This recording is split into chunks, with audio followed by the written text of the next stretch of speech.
What is up, you guys? This is Ghillie again from Pandemic Gameplay and also FOD Gaming. And today I'm going to bring you yet again another Napoleon Total War online battle commentary. This is actually, I think this is actually my first online battle commentary. I know I've done a lot of like normal skirmish battles and such and siege battles, but this is going to be my first online commentary. I'm playing with another person online, and it's actually a 2 versus 2. So both of us are playing as Great Britain, and the other dude is playing as France. So basically, during an online battle, you have to achieve the element of surprise, and that's really what I was going for right here. I looked at his army. My dude, the dude that was vertical for me. I looked at his army and I realized that he wasn't in very good positioning. He had kind of his people all kind of jumbled up, as you can see here. He didn't have his skirmishers in a skirmish formation, and I'll talk to you about that in a second. But he did have his artillery kind of positioned away from his army, which wasn't good because it was very easy for me to take it out with my cavalry. And I actually did take out his artillery. We did have a rule, no artillery, but I guess he didn't really want to follow that. And as you can see, my partner has given me some of his troops. Well, not given me some of his troops, but positioned some of his troops to help me out in defeating this guy right here. And as you can see, one of my main strategies that I like to use is I like to put my skirmishers out in the front. Like you can see there, the dudes that are kind of like loosely formationed. And I like to keep my line infantry, the people that are in lines, behind the skirmishers, because the skirmishers can kneel down when they're shooting. And that allows the line infantry to shoot over them. So if you ever get charged by like their cavalry or anything, then you basically get double the firepower. And as you can see here, I have some of my foot guards stationed behind my main line of infantry just as a support unit. I always like to have a station like a little bit of reserves in case one of my main line infantry starts to rout. But again, this game, Napoleon Total War, it's like basically a huge chess game. It's really, I really like it in the fact that you have to be very tactically sound. You have to know like where your guys are at, what they're doing, what you're gonna do, what your next move is. You have to basically think ahead of your opponent in terms of this game. And as you can see here, my guys are already firing on his skirmishers. He didn't even really see that, I don't think, because he just kind of had them stationed out. And what I'm going to do here, this is going to be kind of like a pincer movement. I'm going to encircle his forces because I realized that he didn't have as many skirmishers as I do. So basically what I'm going to do is I'm going to encircle him with my skirmishers and then just charge him with my line infantry. And right there you can see his guys form into square. And I don't know if you guys have heard me talk about this in my previous commentaries, but basically what the square formation does, when the dudes form into square, it makes cavalry charges less effective, because when they form into square, then when the cavalry charges at them, that it kind of like messes them up. They don't really like the formation of a square, and the dudes can kind of like stay closely together, packed, and kill the cavalry. So the square formation is great to deal against cavalry, but it's not really good against infantry, considering they're all tightly packed and it's just like a turkey shoot. But I see what he's doing is he keeps backing up and just keeps backing up and backing up. So eventually what I'm gonna do here, I'm gonna just charge him, because I'm really getting tired of just shooting his guys all day, and I'm a very impatient person. But I'm just gonna let you guys watch this for a little bit, because I get kind of tired of talking over this, and Napoleon videos are kind of long and drawn out considering the size of the battle. But I could talk a little bit about the game if you guys want me to. Basically, what Napoleon Total War is, it's a video game. It's about like the Napoleon's conquest of early 19th century Europe.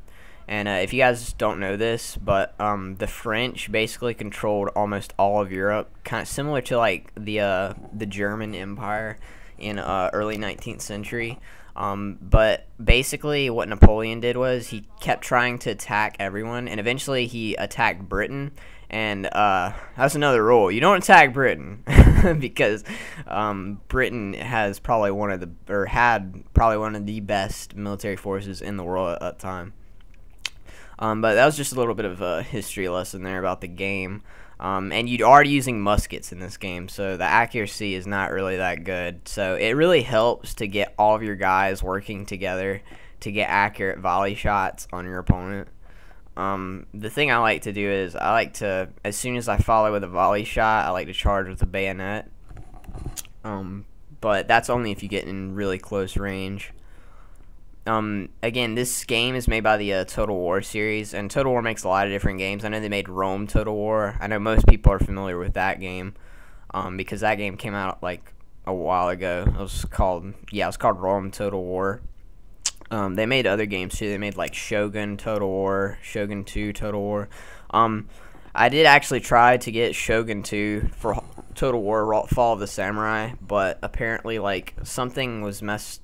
No, it wasn't messed up, but my I think my motherboard was like somehow incompatible with the game or something. But that really just kind of made me a little bit mad. But I mean, this game is it's a really good game. I mean, I highly recommend that you buy it if you're interested in it. But what I'm gonna do here is, as you can see, his guys are just positioned in the back, and what they really do is they're kind of camping in a way. But what I'm going to do is I'm going to charge him with my Highland Foot Infantry, and right here his cavalry actually charges my light infantry, and I'm going to form my Highland Foot into squares, the deadly square formation.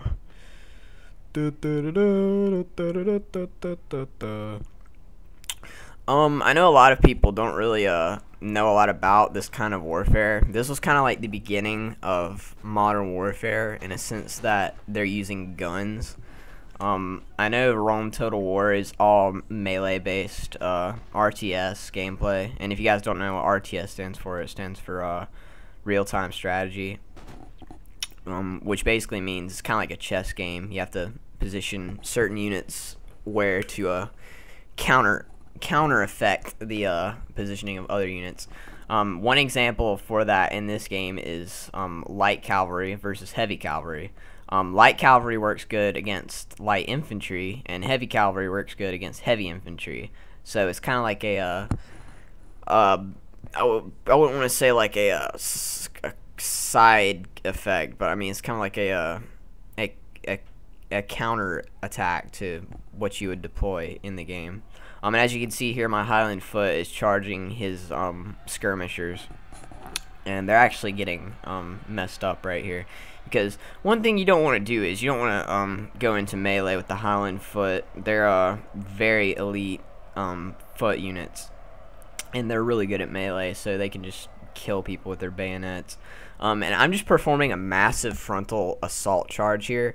I figured it would be worth it considering I have a few reserve infantry units in the back if my guys do get shot up. But I kind of realized that I had a lot of Highland Foot infantry units, and they're really good at melee. And he had a lot of his skirmishers left because I killed most of his line infantry. But I'm just going to duke it out with his skirmishers in melee. I think another few units that he had, I think he had his old guard left, but you're going to see the destruction of his old guard here in a minute. And as you can see, his dudes are running because they do not want to get into a melee fight with the Highland Foot. And to give you a little bit of brief history about the Highland Foot infantry, you can see they're wearing the Scottish kilts and everything. You know, the dudes that play the bagpipes and stuff. Yeah, those are those guys. But the Highland Foot, they're basically Scottish, and they're the elite of the elite. And if most people know anything about the Scots are some really tough SOBs, and that just makes them even more elite in the game. I was playing with Britain here. I haven't played with Britain that much. I played with France for a long time in this game, but I've been actually straying away from France. I've been playing more as Britain now because I've kind of realized that even though France can have more units on the battlefield because something overpowered about France and their money system. I mean, you do have a money system in this game. When you're buying troops before the battle, you have a certain amount of money you can spend, and for some reason France has like just a bunch of money that you can spend. You can have a bunch of troops, but I kind of realized that quality overcomes quantity in the fact that Britain's troops are like amazing at melee, And if you charge someone with like Great Britain's, even their normal foot infantry is just retardedly awesome at melee.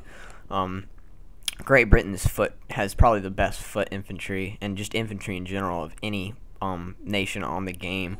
I think Britain is probably in tie with France as being probably one of the most overpowered nations on this game. And you'll see a lot of people when they play this game, they choose either Britain or France. And right here, you can see I'm getting double the firepower, actually more like quad firepower shots on his old guard and his young guard, and they're just getting destroyed right here. I mean, he didn't have them in a proper position at all. He just had them in kind of like a little chunk of a formation, and they're just both getting destroyed by my infantry. It's kind of sad of a waste of a unit like that. I mean, the old guard is probably like one of the best units on the game besides Britain's foot guards.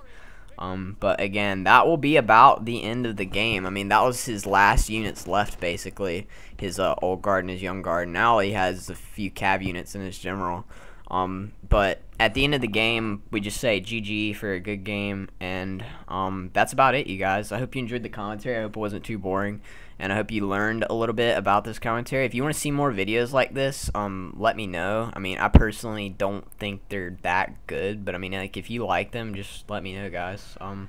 And as always, check out clanfod.com and our FOD gaming channel.